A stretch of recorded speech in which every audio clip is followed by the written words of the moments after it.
Das Panel heißt Cross-Border Mastery. Das ist kein Escape-Game, das ist kein Brettspiel, sondern das ist Realität. Und Rolf ist hier der Profi. Es geht darum, wie der internationale Handel mit Pkw, Transportern und Lkw zum Wachstumsmotor wird.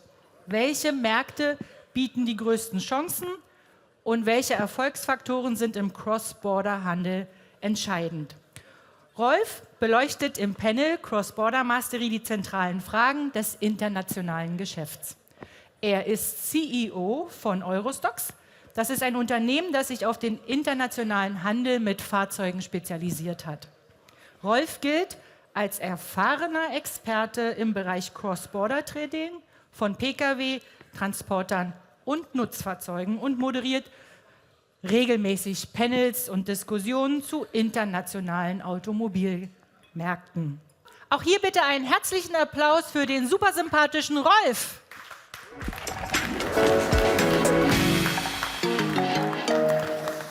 All right, thank you very, very much. And Anja, thank you very much. I hope you all have the energy for the last hour. Who is in for the last hour? Oh, yes, that's true. Okay, who is doing import and export in this room? Cross-border trade. Raise up your hands. Okay. Who is doing the passenger cars? Mostly passenger cars. Okay. Do we have people here with light commercial vehicles, vans? 1, 2, 3, 4, 5. And where are the truck keys? The trucks. Okay, thank you. And it's great that all three of them, cars, vans, and trucks are here, because I think it's really important for Mobility to be an international platform for professional and private buyers and sellers. I'm Rolf, CEO of Eurostocks, and we help international dealers to be successful on Mobility for cars, vans, and trucks to sell it globally, I would say. Well, let's start there. The industry is facing the biggest transformation in history. There's digitalization, there's EV transition, there's China coming up, there are regulations changing in the European Union, in Germany, in the Benelux, in the Nordics, it's always changing. And today I heard that in Germany, the mid-cap dealers are facing problems to be profitable. So with 4, 5, 6 showrooms, they are facing to be, so the new cars, it's hard. And it should be that the used cars, or vans, or trucks, should be absolute a profit center for you all in this room. And that's where we're going to talk about. What's the market? Almost 300 million vehicles driving around. 265 million cars, 30 million vans, and 6 million trucks. And what you see is that in the cars, the EVs goes to west, goes to north. We have somebody from Denmark here on stage. The vans are facing in cities the problem that the older diesels cannot go into the cities anymore. And in the truck branch, what I see for the last 10 years is there are traditional truck dealers who don't embrace online, and there are the truck dealers that embrace online. And there you see a win and lose game. So cross-border will only grow, and the cars and vans and trucks will grow. The volume will grow, the prices will rise, and I think there's lots of opportunity in here. So where does the opportunity go? Electric in and diesel out. We talked about that. The vans into the city, and the trucks that are the first one in the economy that will show if the economy is good or no good. The thing is here that the volume is not that important. 10, 20 years ago, if you sold 1,000 vehicles a year and you go to 2,000, you had 2 times more profit, right?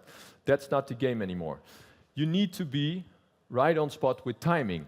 How quick can you get those cars from Spain or Denmark into your showroom in Holland? Which cars are you buying, or which vans are you buying? Because your local market does need something else. And we see for the last 20 years in cross-border trade that the stock, that 20% of every stock in every showroom could be sold quicker and better across borders. But you need market intelligence, you need digital tools. That's also where we're going to talk about. So 2 forces are shaping Europe's used vehicle trade. First of all, it's the movement. the movement, cars are being sold, vehicles are being sold faster than ever. And the second thing, are you embracing those market intelligence tools? Because one thing is for sure, the dealers who embrace and understand both games win. So, let's dive into the real people that are trading more than 5,000 cars a year across borders. Ladies and gentlemen, a big applause for René Mackaay, Jens Larsen and Gert-Jan den Otter. Welcome. Thank you. Welcome. Thank Take a you. seat. René, top. So, take a seat. Let's start with just an introduction round. A name, a company, who you are, what you do, and how much cars, vans, or trucks you are selling. René. Hello everyone, my name is René Mackaay. I'm one of the owners of Europevans.com. We buy and sell light commercial vehicles all across Europe and beyond. Our stock is about 500 units, and our goal is to sell at least 2,000 units a year. And it's light commercial vehicles, right? Only light commercial vehicles, yes, that's right. Yeah. Okay. Gert-Jan? Hi, my name is Gert-Jan den Otter. I'm the owner of Gamma Trading. I started 13 years ago when I was 23, selling one trailer, and nowadays I'm with 10 employees, and we are selling this year more than 1,000 trucks. We sell 50% outside the EU and only 10% in our local market. So we only do export and we only do heavy. That's something we don't see a lot on this event, but it's very nice to do, I can tell you. Yeah. And that's why we're also really happy that you're here, because trucks and also light commercial vehicles is something that is cross-border. And Mobile is, for some people, a sort of PKW German marketplace, but it's bigger. But 23, just a short question, you sold your first trailer. Was it a trailer with trucks, or was it a trailer as a trailer? Oh, it was a trailer that you normally carry behind the truck. Okay, that was your first sale? Yeah, 3,000 euros. Got 4. With the 4, I bought 2 trailers, sold them for 7, and then so on, so on, so on. And now we have around 500 units in stock. Okay, cool. Jens? Yeah, my name is Jens Larsen, and I'm 64 years old. Have been doing this importing cars for 40 years. So I guess I'm one of the oldest here. I'm buying from all over Europe the EV cars and importing to Denmark. I'm part of Andersen Biler, which is one of the biggest dealerships in Denmark with 15 shops, and we are selling 5,000 cars every year. And AB Mobility, where I'm placed, we are exporting cars also, so we are exporting 600 to 800 cars every year. Yeah. And, by the way, you are a refugee, right? I am a football referee also, yes, on a very high level. Yeah. Fun notice, fun notice. Okay, so let's start with the market. Jens, for you, you're from the Nordics, right? Yes. Denmark. How does the market look like right now? What do you think about the next year? For sure that we have a big problem in our dealerships with authorized marks, which mean we can't get enough of Citroën or the Stellantis products. So it's a need. We have to import a lot of EV cars to sell for getting some benefits. Otherwise, it will be a big loss for the shops. So we are importing a lot of EVs, and this is. I guess we have seen a lot of traders here from Denmark which are trying to find a lot of ships channels where they can buy some cars. And if we say for Sweden, they are also trying to get a lot of cars. Norway is also trying. They have from this year, from 25, a new rule. You can't make any registration of a new diesel or petrol cars. It must be EV. So this means that a lot of opportunities to sell cars to the Nordic countries, but opposite also for us to export all the diesel and hybrid cars to other places in Europe. Yeah, but do I understand right that the Nordics is purely importing EVs? They are purely more or less because of the regulation in the Denmark. They are the luxury tax for all the diesel and the hybrid cars. And the plug-ins or the hybrids, is that? That's the same. We have to pay a big tax there, luxury tax. So if you want to have a EV cars which is under the normal level, you can get a much better car, much So only bigger the car BEVs. for the good price. Yeah. Okay. René, after COVID, many things happened in the market. Yeah, for sure. What happened with the light commercial vehicles? Well, we see the market is constantly changing. We used to export about 60% of our vehicles, and now, due to politics, geopolitics, also the current models we can buy used, we see that for this moment we import around 60% of our vehicles, and we only export around 15%. So we do see, I've been in this business for a long time, and you see that the market is changing constantly. Yeah, what do you expect for the next 2-3 years in this light commercial vehicle van? Will the import be that low, 10-20%? Will it rise? Or? The export, you mean? Yeah, the export. Yeah, the export. Sorry, Yes, I do expect the exports will rise, especially on the a little bit longer term, like 2 or 3 years. We sell a lot of vehicles which we buy from leasing companies, so ex-leasing contracts, and we do expect that in 2 or 3 years the diesels, what we buy for that moment in our own country, that there will not be a market in our own country, so we expect to export it. Yeah, we really have to find a way to get rid of those cars, and yeah, to get rid of it is we use portals like Mobility for it. Yeah. So maybe you come from 5 years ago 60% export to now 10-20%, and maybe you go back to 50% export. We do expect that. Yeah, we will. I expect actually 2 doors on the company, one export door, and one for the local market. And is that also because of the cities in Holland? They don't really want old diesels anymore. They don't allow. Yes. Of course, also the cities makes us that, especially the politics in general. We had a luxury tax this year if you buy a new commercial vehicle, which isn't an EV. They really push us towards the EV. So, and I think in time, people will all be buying an electric vehicle.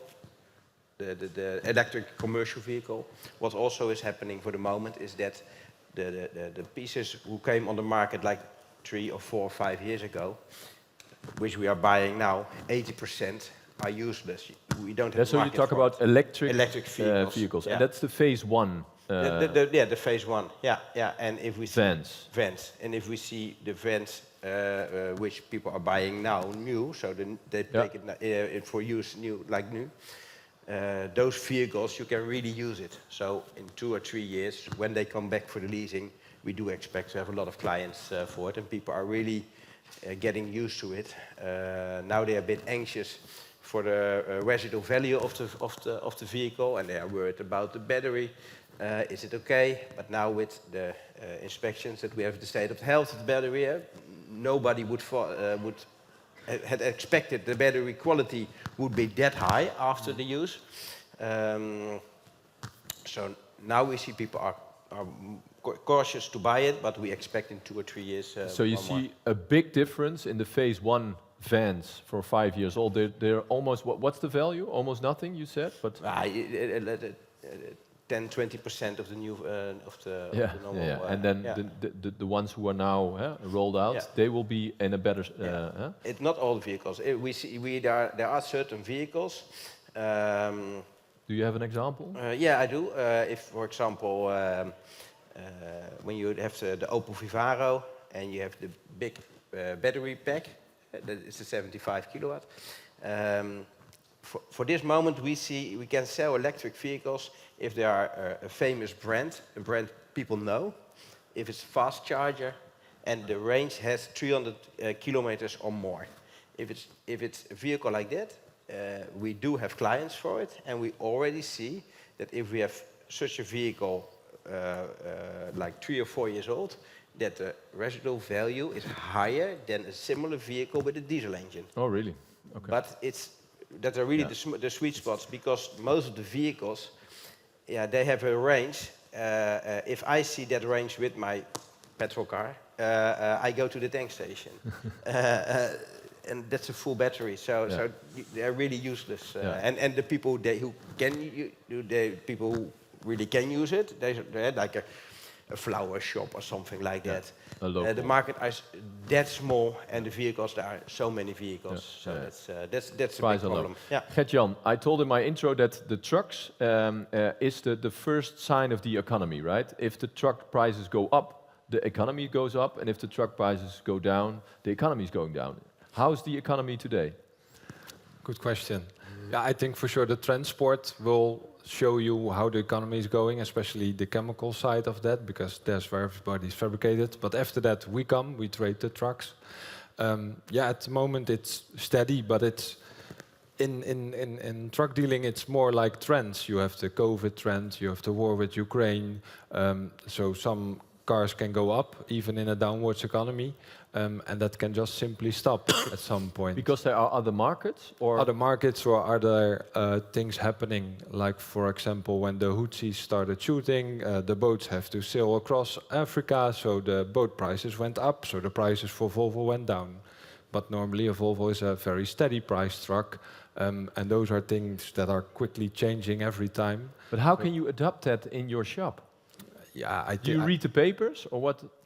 No, I guess you have to be quick with your stock, believe in your stock. The way that I do it is that I have a lot of materials from the Netherlands, from Belgium, with a high quality, and providing a steady base in your clients. They will return, they will know it's good, even though when it's not at the lowest price, they still come back for that, and that have helped me a lot in the last years. And what do you expect in the trucks and trailer business for the next year?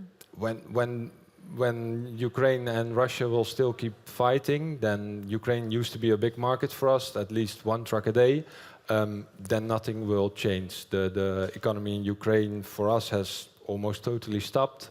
There's a lot of materials there. So when there's not a big breakthrough anywhere, then there will not be anything happening. But like a country like Libya, for example, used to be very popular, but now there's no steady regime. But if they would have a steady regime, or Syria, for example, Syria had Assad went away, so 2 months long ships sailed there and trucks went there, and then it stopped because it's not steady. So as soon as some country is steady, then we can sell there, because then the people know what will happen if they import it, and that there are some markets to be placed. And do you know when you buy a truck, you know which country it's going to? Yes, some I can always tell. Some trucks I can even tell you the region where it will drive or which city. No. That's also, I think, a danger, because then you only focus on that, and that you think, oh, it will go there, it will go there, it will go there. But yeah, we have a lot of regulations that, like, for example, Turkmenistan cannot import 5 years or older than that. So now you would see 2020 trucks will go there like crazy. Yeah. And at the beginning of next year, nobody will come, because the 21 cars are still too expensive. Yeah. Jens, to close this block, the Nordics are importing the EVs. Yes. What are you doing with the petrol and the diesels? Yeah, I guess we will see the same amount of cars going out from Denmark and the Nordic countries to Germany, to Spain, France, Croatia. Depends on the prices for the diesel, for the petrol. Depends on what will come for regulation in the countries, but I guess we will see a steady sales, what we are doing right now, because the ICE rules from the factories is also that we have to sell some petrol hybrid diesel cars, otherwise we can't get the EV cars. Yeah. So we have to do it and find some market where we can sell those cars, and it's hard work, but until now it's been going very well. Yeah, and the prices are okay for you to export? The prices are okay right now, but I guess in the future we will see it will go a little down. It will be a harder market for the diesel and the hybrid cars, because the competition, when you are selling less of those cars, there will be much more on the market. So this means that a lot of dealers will push the price down just to get rid of the cars. Yeah, so price will And be then they will pressure. import some EV cars instead. Yeah, Yeah. yeah.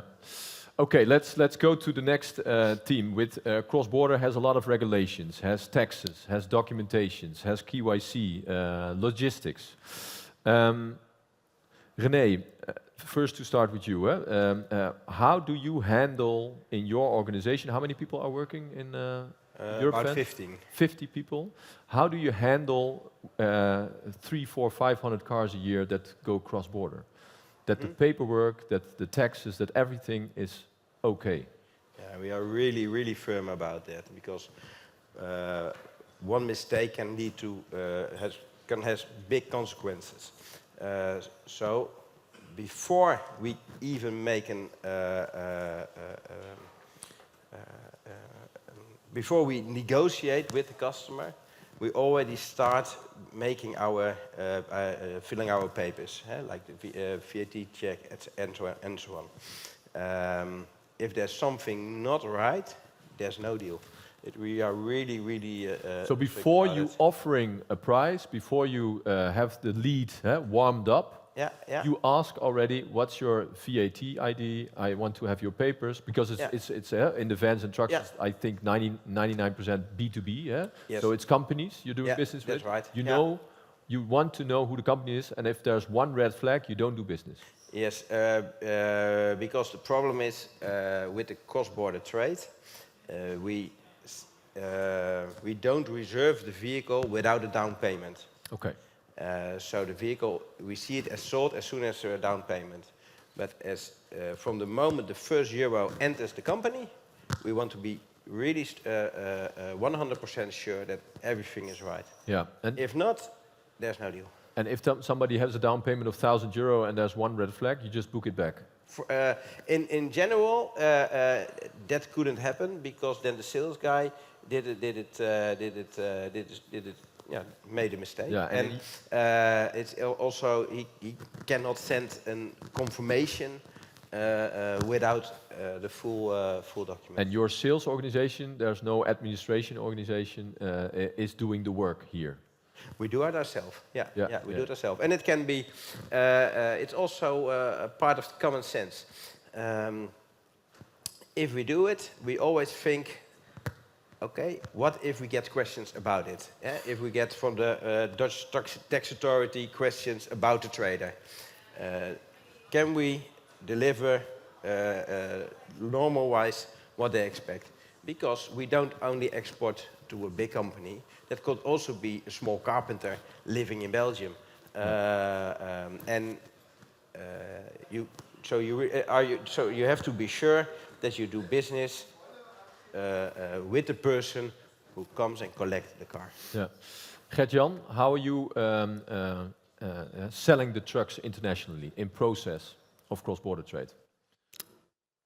Yeah, so how is your process in paperwork, documentation for trucks that are being exported? It's all because we sell a lot to clients we even don't see. 40-50% nowadays goes with WhatsApp, to my regret, to be honest with you. But to make the full circle, like René is saying, that you are sure that the guy who's buying it or the company that's buying it, that he sent over that person, the whole round that takes almost hours for one client to make sure that everything is right.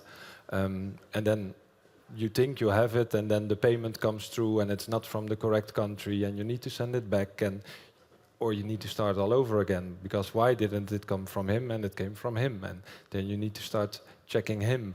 So it's a nightmare, but it's how it works nowadays. I think banks could really help that by making it better, because African people still think it's better to get on a plane with a bag full of money. For us, it would be much better if they just send it over by bank. But in some countries, it's simply not possible to transfer it through bank. So yeah, it's a hassle. And do you have a process with your colleagues that you say, okay, this is our checklist and that's how we do it? Yeah, we have like René? Yeah, we have a company in Dewey, Altaris, that's from Dun & Bradstreet. I think it's the biggest program that we can use, and it's used. And it's also not how we view it, but also how our banks view it, because they ask a lot of questions about payment that get in. And as soon as we show INDUI reports and stuff like that, then they are satisfied. Yeah. And it's like René said, that you have to tell the story, how it happened, why it happened, who came, and if everything is on green, then Yeah. it's fine. You can move forward. But you have to do it all over again every time. Yeah. It's not because we know you that it's okay. 2 months later, you can be the bad guy. So Yeah. we have to do it again. Yeah, it's a good tip, and it's true because people think, okay, we did business for once, and now we can full gas. But yeah, check it every time. Jens, how is your KYC procedure? Yeah, but it's nearly the same. We are always checking.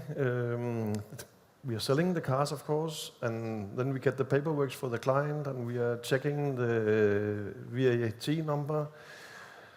We are having administration who take care for the payment, and if the payment not are correctly, then we have to do it again. And of course, we have a very strict tax system in Denmark, so we have to be care that we have all documents. If we have to show them all our files for the sales, it will be a nightmare. Yeah. So every salesman have to do it right, otherwise there's no deal. No, and you want to be quick, right? We don't want to have 10 days, 20 days hassling with papers. How are you work with that? How you make it quick and secure?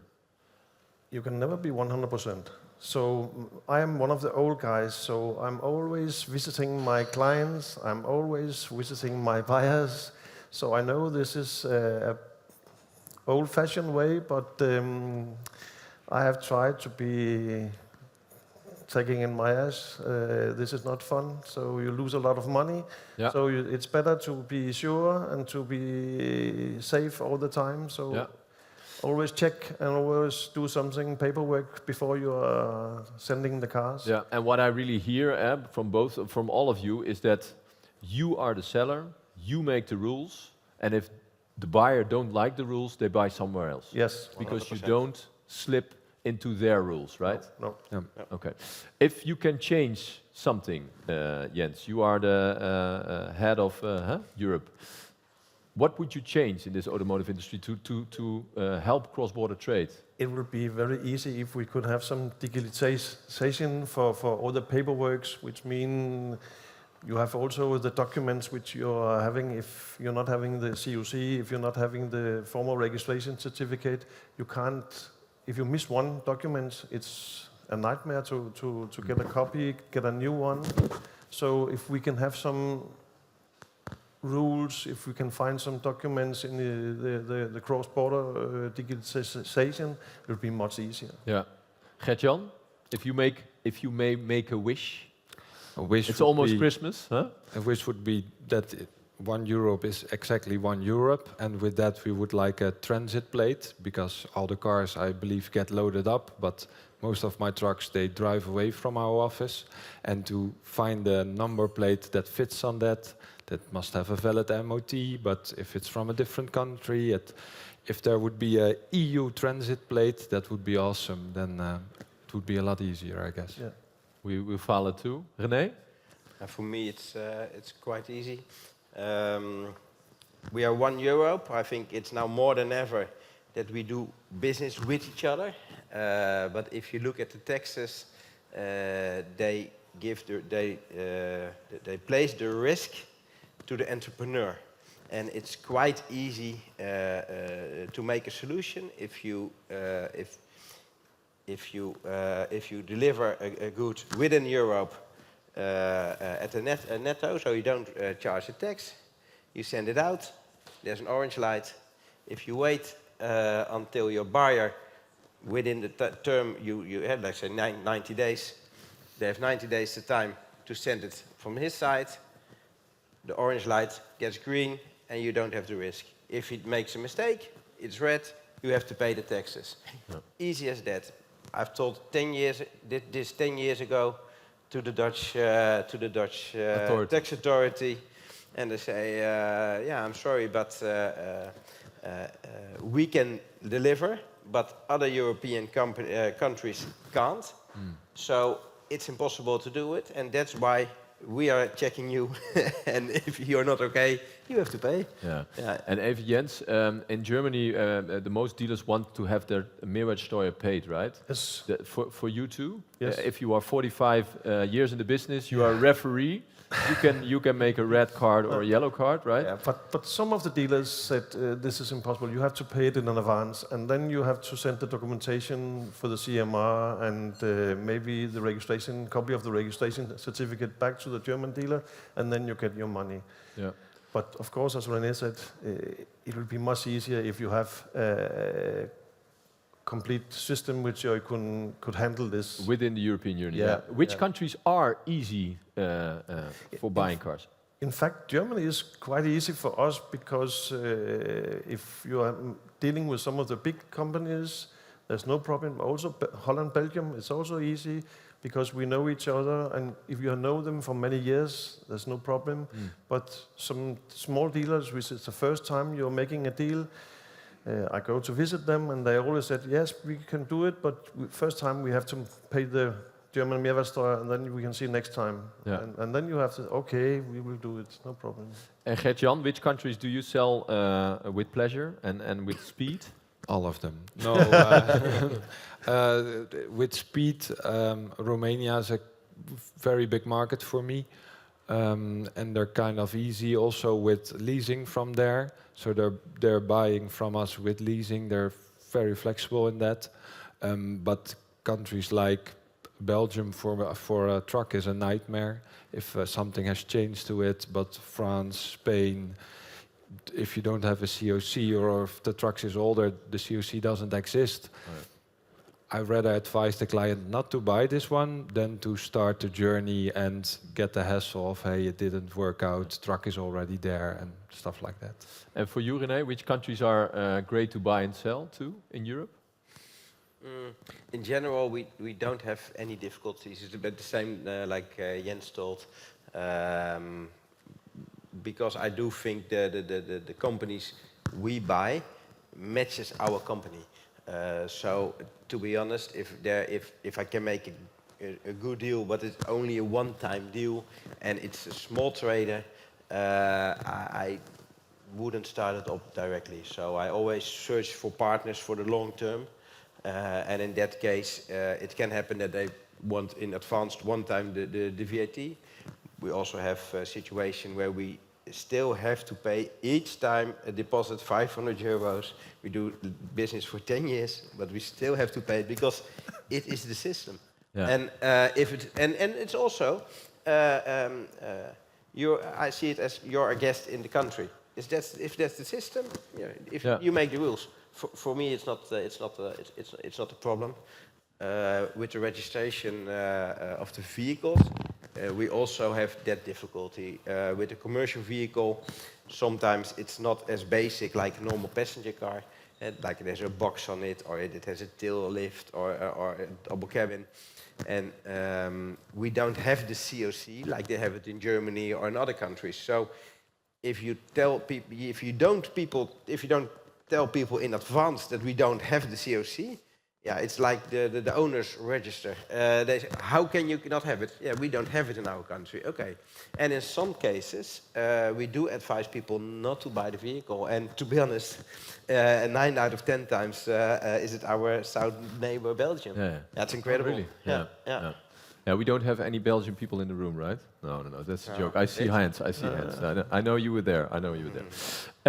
Okay, so, but still, cross-border trade is growing, is growing, prices are going up, and it's a real important profit center to source the right cars in Denmark. Yeah. Do you really think, with the rules there are, the documentations, the system we are in, that it will increase and grow for internationally? Yes. The EVs will, for sure, as it is right now, in the coming year, increase also for the used cars in the Scandinavian countries. But we never know what's happening in 2-3 years, artificial petrol, artificial diesel. So if this comes, we never know what's happened. But until what we're knowing, what's going on, the EV is for sure going up for the used cars. And even when the Chinese brands are coming and also selling a lot of cars in the Scandinavian countries, I guess that the importing of used electric cars will still going up. Okay, let's go to the last part of this panel, digitalization. You said, Gert-Jan, I'm selling trucks via WhatsApp. How does that go? Is it like FaceTime video and you drive around in the truck? How do I... I did that once. I offered a guy from Lithuania who was buying a truck for his father-in-law a digital test drive, but I made it as a joke. And he said, "Oh, I would like that." And then I said, "Okay, let's do it at 10 o'clock." And at 10 o'clock I went in the truck, I put it on a video call, and we made a round, and he was happy after that. So that happens. No, I'm usually surprised about how easy people buy. After maybe even 4 sentences, people just say, "Okay, give us a pro forma invoice, here are the dates," and they transfer the money. That scares me. I wouldn't even buy it so quickly in a different country. But maybe it's also because of the way we present the truck. We offer a lot of information. We try to build trust at the beginning of that. But yeah, it's getting quicker and quicker, the deal made. Yeah, and what you said, I think that's true, that in Holland, but it's also in the Nordics, I guess, and in Germany, there are trusted vehicles and trusted companies you can do business with, right? We have a good image. Is that true? It's crazy how the amount that's being pulled to the Netherlands and then being sold again. I hear how many cars and vans are going to Spain.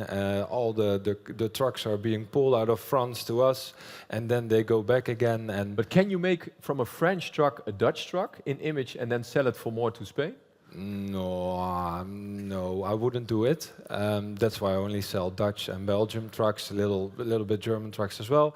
But when you really know a truck, then you see a French truck doesn't have a sun visor, for example. I think it's the same with cars and maybe vans. I heard from a car guy yesterday that an Italian car will never have a seat heater. And in trucks, you notice that as well. All the trucks in Denmark are 3-axle vehicles. Yeah. In Netherlands, usually there are only 2. Yeah. So no, good people would see. Hey René, you started quite early, as we know each other also for a long time, with Europfans, your website, with multi-languages, with an international look and feel right away. Yeah. Tell us the story about your website and how you are digitally managing your international visitors online. Yeah. Well, I think in general, it's good to understand each other and talk to each other's language. And you have to follow the market. So if we have international clients, it's good that people can find you and communicate in the right way. For this moment, we already use AI for that. So our chatbot... you are already using AI yeah, for this? we're using AI for it. And our chatbot replies in your own language. And he makes a difference. If the way he responds, there's a difference if it's during working hours or after working hours. Oh, really? But is it an automatically chatbot? So I ask a question about the van. Does it has a towing hook, for example? Yeah. It has it is constantly processing, so it's getting better. And to be honest.